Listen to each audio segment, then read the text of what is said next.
बिस्मिल्लाहिर्रहमानिर्रहीम। अस्सलाम वालेकुम नाज़रीन, आवाज़ हक़ के साथ मैं खुशाकिर अनवर ज़ैब और आज एक नए मौजू के साथ और एक नए मेहमान के साथ आपकी खिदमत में हाज़िर हुआ हूँ।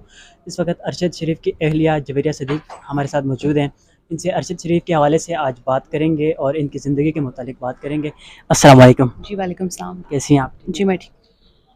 जवेरिया, आप मुझे ये बताएँगे कि आपकी शादी अरशद भाई के साथ कब हुई? 12 साल पहले। 12 साल गुज़र चुके हैं। जी। और ये 12 साल का एक्सपीरियंस कैसा था आपका उनके साथ?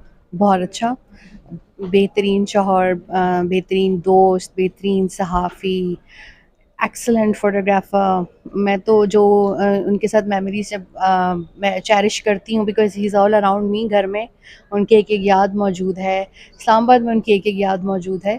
तो मैं तो और क्योंकि उनको गिफ्ट्स देने की बहुत आदत थी, तो उनके दिए हुए बहुत से गिफ्ट्स मेरे पास मौजूद हैं, तो वो भी देख के I will pray for him more. मैं ज़्यादा उनके लिए दुआ करती हूँ कि वो जो छोटी-छोटी मोहब्बत, नेकियाँ, शफ़क़त वो करके गए हैं, उस पे उनको और ज़्यादा जो है वो अल्लाह की तरफ से अपनी आगे जो है ज़िंदगी में इनाम व इकराम मिले। फ़ोटोग्राफ़ी तो आप भी माशाल्लाह बहुत अच्छी करती हैं, क्योंकि आप स्टेटस पे लगाती हैं, स्टेटस मैं देखता रहता हूँ।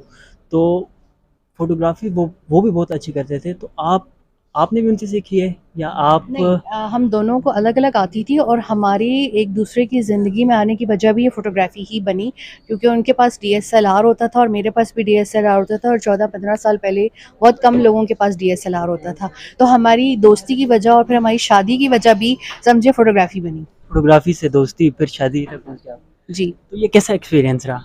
बहुत अच्छा। और वो मुझे मेरी ज़िंदगी की कोई 10,000 तस्वीरें प्रिंट में दे के गए हैं और कोई 15,000 तस्वीरें डिजिटल फ़ॉर्म में दे के गए हैं। वो मुझे हमेशा कहते थे ज़िंदगी के किसी हिस्से में इनकी नुमाइश करवाना, तो मैं हँसती थी, मैं उनसे कहती थी अब वो ज़माना गुज़र गया है, अब तो मैं मिडल एज में जा रही हूँ, तो अब मैं वैसी नहीं लगती। लेकिन जो उन्होंने मेरी पिक्चर्स खींची या फैमिली मेम्बर्स की या अपने फ्रेंड्स की, रिलेटिव्स की, वो उनको प्रिंट भी करवा के देते थे। और बहुत उनका जो एक पोर्ट्रेट का स्टाइल था, मैं कहती हूँ उतनी अच्छी पोर्ट्रेट फ़ोटोग्राफ़ी मुझे भी नहीं आती जितनी अच्छी वो करते थे। अरशद भाई तो मतलब एक सहाफ़ी थे, पाकिस्तानी बल्कि इंटरनेशनल लेवल पर उनको सुना जाता था। हमारे वो उस्ताद थे, हम उनको देख के आप काम कर रहे हैं। तो आप जर्नलिज़्म में कैसे आई और कब ये ख़्याल आया मैं आपको? बहुत छोटी एज में थी, 3rd ईयर में थी जब मुझे जॉब मिल गई थी और मैं नेशनल असम्बली कवर करती थी। और मैंने अपना मास्टर्स जो है वो शादी के बाद जो है वो कंप्लीट किया, क्योंकि अरशद ने कहा कि मेरी बीवी ग्रेजुएट नहीं हो सकती सिर्फ। तो फिर मैंने साथ-साथ जर्नलिज़्म की और मैं उस वक़्त जो है वो टीवी रिपोर्टर होती थी और मेरी बीट नेशनल असम्बली होती थी। 5 साल तो ये सिलसिला जो है वो चलता रहा। फिर जब हम लाहौर शिफ्ट हुए तो उसके बाद मैंने फिर जो है वो ज़्यादा वर्क फ्रॉम होम स्टार्ट कर दिया और मैं डिजिटल और प्रिंट मीडिया के साथ मुंसलिक हो गई। तो अब टीआरटी के साथ हूँ मैं तकरीबन 2016 से। जी। और उसके बाद जो है मेरे आर्टिकल्स जो हैं वो पब्लिश होते हैं। अब मैं डेली टाइम्स के लिए भी लिखती हूँ, उससे पहले इंडिपेंडेंट उर्दू और दुनिया अखबार के इदारती सफ़े के लिए। अरशद भाई जब हयात थे तो उनकी तरफ से कोई सपोर्ट वग़ैरह थी आपको जब नहीं, आप वो जर्नलिज़्म मेरे में कभी थी? भी प्रोफ़ेशनल काम में दख़ल नहीं देते थे और ना मैं उनकी प्रोफ़ेशनल काम में दख़ल देती थी। पर्सनल लाइफ़ में उनका पूरा-पूरा दख़ल था, घर के मामलात, चीज़ों में, यहाँ तक कि मुझे ज्वेलरी और कपड़ों की सेक्शन में मदद कर रहे होते थे, गिफ्ट्स देते थे, इस तरह के। लेकिन प्रोफ़ेशनली, एडिटोरियली, हालाँकि वो खुद सीनियर थे, बहुत पॉपुलर थे, मैं तो मिड कैरियर थी, उन्होंने मुझे बहुत फ्रीडम दिया। मदर या मदर इन लॉ, उनका बहुत एक अच्छा और केयरिंग हमेशा से रोल रहा है। और मेरे लिए मैंने अपनी लाइफ़ में कभी भी वो स्टीरियोटाइप रिश्ते नहीं देखे। मेरी तो फूफो बहुत अच्छी हैं, मेरे तो मामू चाचा बहुत अच्छे हैं। सो मैं एक बहुत लविंग फैमिली से बिलॉन्ग करती हूँ।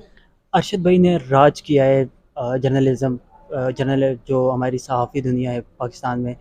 तो कौन-सी ऐसी चीज़ आपने उनसे सीखी जो अब भी आपके काम आ रही है? ऑनेस्टी, करप्शन से नफ़रत और वक़्त की पाबंदी और अपनी चीज़ों को जो है वो शेड्यूल में बनाकर जो है वो डिवाइड करके काम करना।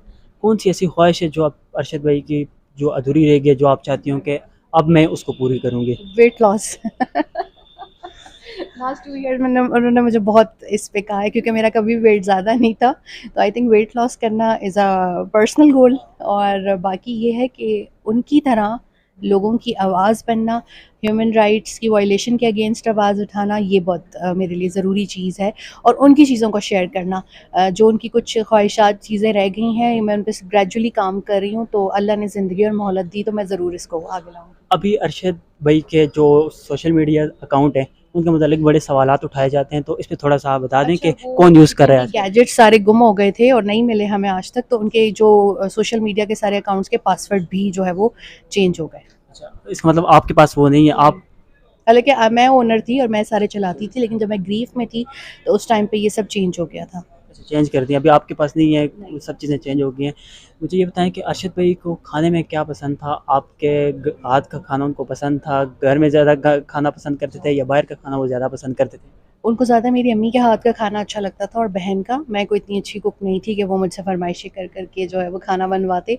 मैं ज़्यादा उनको ब्रेकफ़ास्ट, टी, कॉफ़ी या जूस खुद बना के देती थी, या फिर फ्रूट्स खुद अपने हाथ से कट करके। उन्हें ज़रा होता था कि मैं बहुत ज़्यादा सफाई का ख़्याल रखती हूँ, तो ये चीज़ मैं उनको खुद करके दूँ। हर तरह का जो है वो मील उनको अच्छा लगता था। स्पेशली मीट लवर थे, तो स्टेक्स और ऐसी चीज़ें बहुत अच्छी लगती थी।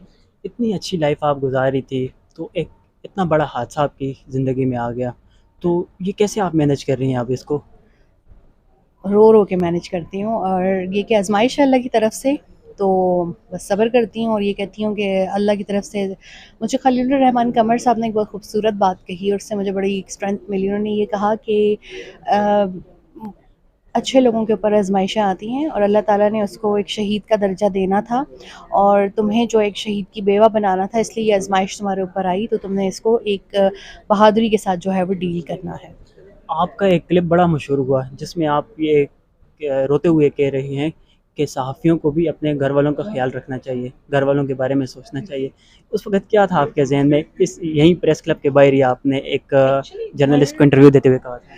घर की तो वो हर चीज़ का बहुत ख़्याल रखते थे, घर वो रन करते थे। मैं खुद चूँकि मुझे सैलरी जनरेट होती है मेरी आर्टिकल से, वो मुझे कभी भी अपने पैसे खर्च नहीं करने देते थे। मेरी उस बात का ये मकसद था कि अगर वो हमारे बारे में सोच लेते ना, तो शायद वो इतने बड़े-बड़े जिहाद ना करते। लेकिन चूँकि वो वतन से बहुत प्यार करते थे, तो उन्होंने पहले वतन को रखा, फिर फैमिली को रखा, इसीलिए उन्होंने अपनी जान दे दी।